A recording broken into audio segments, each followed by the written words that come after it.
इलाहाबाद लोकसभा में कांग्रेस का उदय होने जा रहा है। हमारे जो विपक्षी है, मैं उनको कुछ कहना नहीं चाहता हूँ, उनका कोई राजनीतिक अनुभव तो है नहीं। धरती पुत्र कहलाए जाते हैं इलाहाबाद की नगर में। कुंवर रेवती रमन सिंह जी मुरली मनोहर जोशी को हराएंगे। सबसे पहले उन्हें जसोदा बेन के मंगलसूत्र का जवाब देना चाहिए, जो उन्होंने पूरी जवानी अपनी अकेले बिता दी।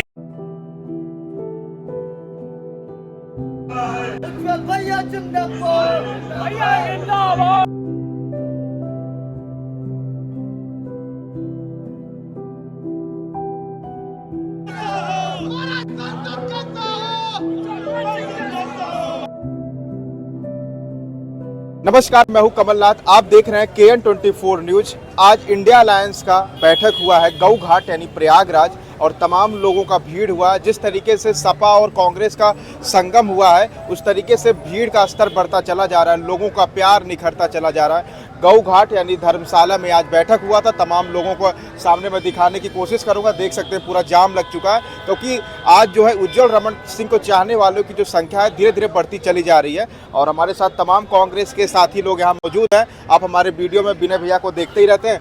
विनय भैया, आज बैठक का क्या मुख्य कारण रहा? मुख्य कारण क्या, मुख्य उद्देश्य है?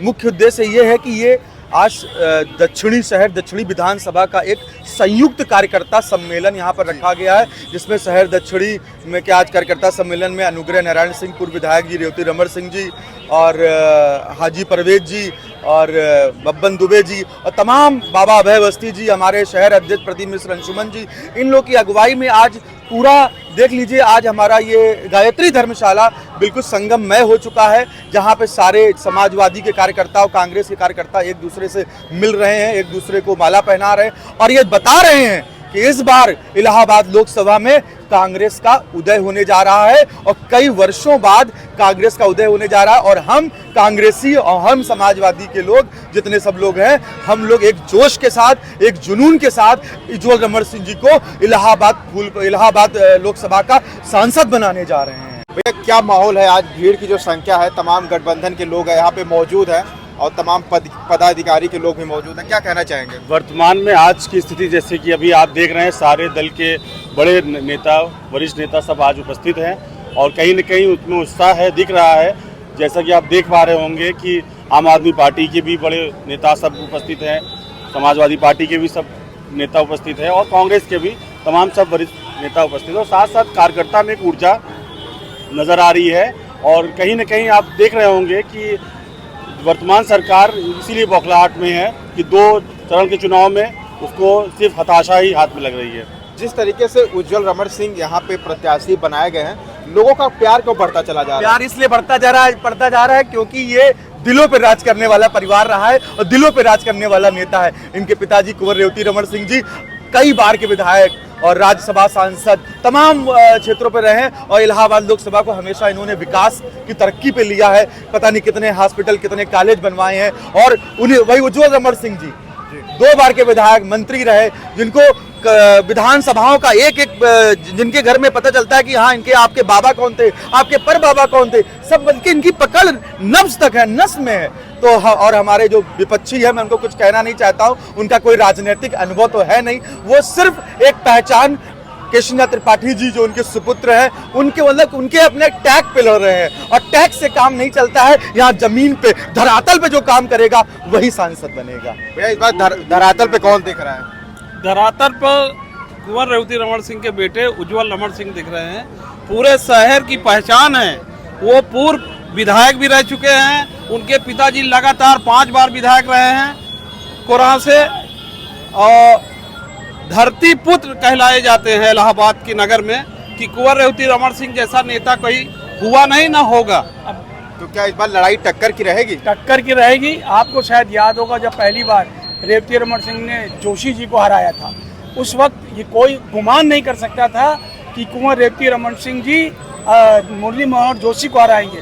उसके बाद मुरली मनोहर जोशी ने इलाहाबाद संसदीय क्षेत्र छोड़ दिया और ये है वो कुंवर रेवती रमन सिंह। और मैं खेल से जुड़ा हुआ आदमी हूँ और ये जो पानी में खेल होते हैं, हाँ, स्विमिंग है, रोइंग है, तो कुंवर रेवती रमन सिंह जी ने इसको बढ़ाने के लिए बहुत काम किया है और यहाँ पर घाट बनवा रहे हैं और यहाँ पर खिलाड़ियों को नावें दी और कई लाख रुपए अपने सांसद निधि से दिए, जिससे यहाँ के खिलाड़ी बहुत खुश हैं और उज्जवल जी को जिताकर और हम लोग और इस खेल में आगे बढ़ेंगे। भैया एक आखिरी सवाल है, फिर वीडियो को एंड करते हैं। आप बीजेपी से जो कैंडिडेट हैं नीरज त्रिपाठी हैं और आपके जो कैंडिडेट हैं उज्जवल रमण सिंह हैं, क्यों उज्जवल रमण सिंह को वोट दें? जनता जो वीडियो देख रही है, देखिए मैंने अभी बताया ना, जो नीरज त्रिपाठी जी हैं वो एक वकील है, वो कभी राजनीतिक अनुभव नहीं है। अच्छा, जैसे किसी के पास राजनीतिक अनुभव नहीं होगा, सिर्फ एक टैग पे आ जाएगा तो विकास कैसे करेगा? क्या सिर्फ कमल के नाम पे ये जनता वोट देगी इनको? अरे आप विकास करो, मान लो सांसद आप बन जाओगे सपोज दैट, तो आपकी नीतियां क्या है? What are the policies you will be adopting? आप अपनी नीतियां क्या करोगे? विकास कैसे करोगे? How will you develop? उनके पिताजी गवर्नर रहे हैं, तो थोड़ा सा मदद मिले। भाई, जब आपको पता है जब केशरीनाथ त्रिपाठी जी चुनाव लड़ा करते थे, तब भी उनके वो अपने पिताजी के चुनाव में भी सक्रिय नहीं रहा करते थे। ये आप पता कर लीजिए, पूरे मतलब शहर दक्षिणी वो अपने पिताजी के चुनाव में भी सक्रिय नहीं रहे। और ये उज्जवल रमण सिंह जी अपने पिताजी के चुनाव, उनको बचपन से ही अपने पिताजी के चुनाव में बड़ा इंटरेस्ट रहा है।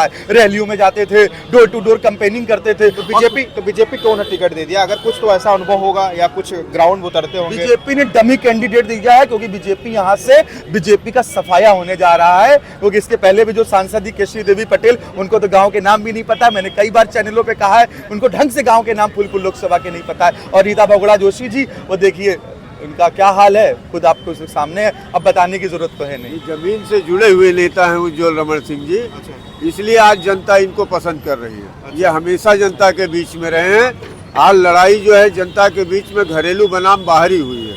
उज्जवल रमण सिंह जी को लोग घरेलू मान रहे हैं। आज जिस तरीके से पार्टी की निगरानी रेवती रमण सिंह कर रहे हैं, इसको कैसे आप देख रहे हैं? जी, जिस तरीके से पार्टी की निगरानी जो रेवती रमण सिंह जी जो कर रहे हैं, रेवती रमण सिंह जी जिनको जो है हम कह सकते हैं कि वो हमारे लिए एक विकास पुरुष की तरह हम उनको देखते आए हैं, जिन्होंने जो है कॉलेजेस से लेकर पावर प्लांट से लेकर हर जगह हर क्षेत्र में उन्होंने अपना एक बहुत ही अच्छा योगदान दिया है। और इसी वजह से उज्जवल रमण सिंह जी को जो है, जो कि एक पढ़े लिखे नेता हैं हमारे, और जिनको हम एक विकास पुरुष की तरह फ्यूचर में हम देख पा रहे हैं, और इसी वजह से जो है हम उनको पूरी। भैया एक सवाल है, जिस तरीके से रमण सिंह जो है सपा से कांग्रेस में आ गए हैं, क्या रेवती रमण सिंह भी वही रुख अपनाएंगे?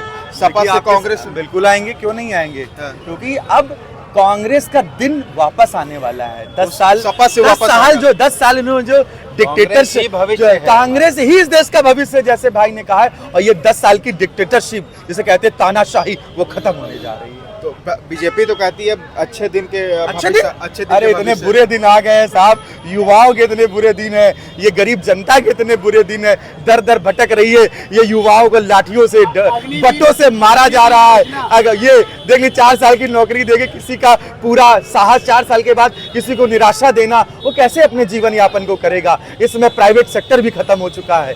MNCs में क्या क्या हाल है, लोगों को नौकरियों से निकाला जा रहा है। कोटक महिंद्रा का चल रहा है, देख लीजिए अभी हाल ही में कितनी बुरी स्थिति है। अभी मोदी जी ने मंगलसूत्र पे चर्चा किया, इसको कैसे आप देख रहे हैं? देखिए, मोदी जी ऐसे व्यक्ति हैं जो भाषण में पहले 4 बार राम का नाम लेते हैं और फिर उसी भाषण में 14 बार झूठ बोलते हैं। तो ऐसे व्यक्ति की किस बात पर कैसे विश्वास किया जाए, जो लगातार झूठ पे झूठ और झूठ पे झूठ बोल रहा है? लगभग 70 साल से ज़्यादा कांग्रेस की सरकार रही इस देश में, क्या कभी किसी का मंगलसूत्र उसने छीना? हाँ, मोदी जी के कार्यकाल में ज़रूर नोटबंदी में इस देश की हर महिला का छुपाया हुआ धन, बचाया हुआ धन छीन लिया। उसके बाद गलत तरीके से लॉकडाउन लागू किया और पता नहीं कितनी महिलाओं को अपने मंगलसूत्र बेचने पड़े उस समय सर्वाइवल करने के लिए। तो भैया क्या सरकारी आंकड़ा है, मैं सरकारी आंकड़ा बता रहा हूँ, RBI का आंकड़ा बता रहा हूँ। 1 लाख करोड़ का लोन लिया गया है इस देश के लोगों के द्वारा घर का सोना गिरवी रखकर। तो ये मोदी, और ये इतिहास में कभी नहीं हुआ था। तो मोदी जी हैं जिन्होंने घर का सोना गिरवी रखवा दिया है, वो दूसरे पर क्या आरोप लगाते हैं? तो भैया क्या इस बार 400 पार का जो नारा है, क्या इंडिया गठबंधन के पास आएगा कि बीजेपी लेके जाएगी? देखिए, 400 पार का नारा जो मोदी जी बार बार रट रहे हैं, वो धीमे धीमे वो जो जुमलेबाजी वो कर रहे हैं, वो धीमे धीमे पहले चरण के चुनाव के बाद जो है वो खत्म होता दिख रहा है।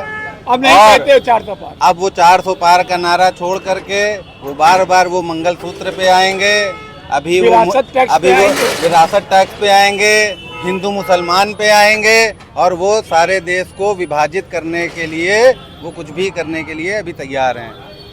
जिस तरीके से गठबंधन हुआ है, अखिलेश यादव कन्नौज से नामांकन किए हैं, इसको कैसे देख रहे हैं? इस बार प्रधानमंत्री का चेहरा कौन बनेगा गठबंधन से?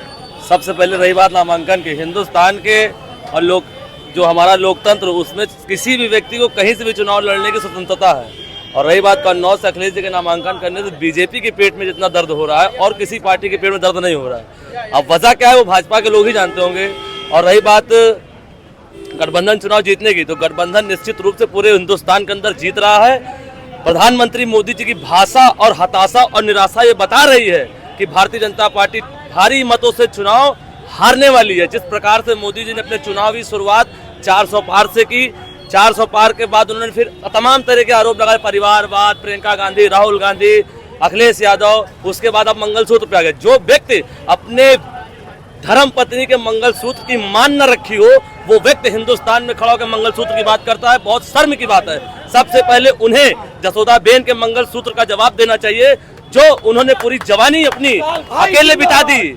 और आज भी वो महिला उसी आस में बैठी कि शायद मेरा मंगलसूत्र का, जिसके लिए मैंने मंगलसूत्र धारण किया, वो मेरे मंगलसूत्र का मान रखने के लिए मेरे पास आएगा। गुजरात के असेंबली के इलेक्शन में किसी भी फॉर्म में मोदी जी ने पत्नी के नाम के जगह पे जसोदा बेन का नाम नहीं भरा। जब वो यूपी के वाराणसी से लोकसभा का चुनाव लड़ने आए, तब उन्होंने अपनी पत्नी का कॉलम भरा। तो इस व्यक्ति से मंगलसूत्र के ऊपर ज्ञान की और उसके सर्टिफिकेट की आवश्यकता देश को नहीं है। और इसी क्रम में आप देख सकते हैं तमाम लोगों से बातचीत हुआ, जिस तरीके से बैठक हो रही है गठबंधन का, उज्ज्वल रमण सिंह जिस तरीके से जनता के बीच, क्या भैया मोदी जी अब की हार रहे हैं। जिस तरीके से रमण सिंह जनता के बीच में आते चले जा रहे हैं, तो बताइएगा आपका क्या ओपिनियन है? प्रयागराज लोकसभा में जो माहौल है मैं दिखाने का पूरा प्रयास कर रहा हूँ। तब तक आप देख रहे हैं KN24 न्यूज। धन्यवाद।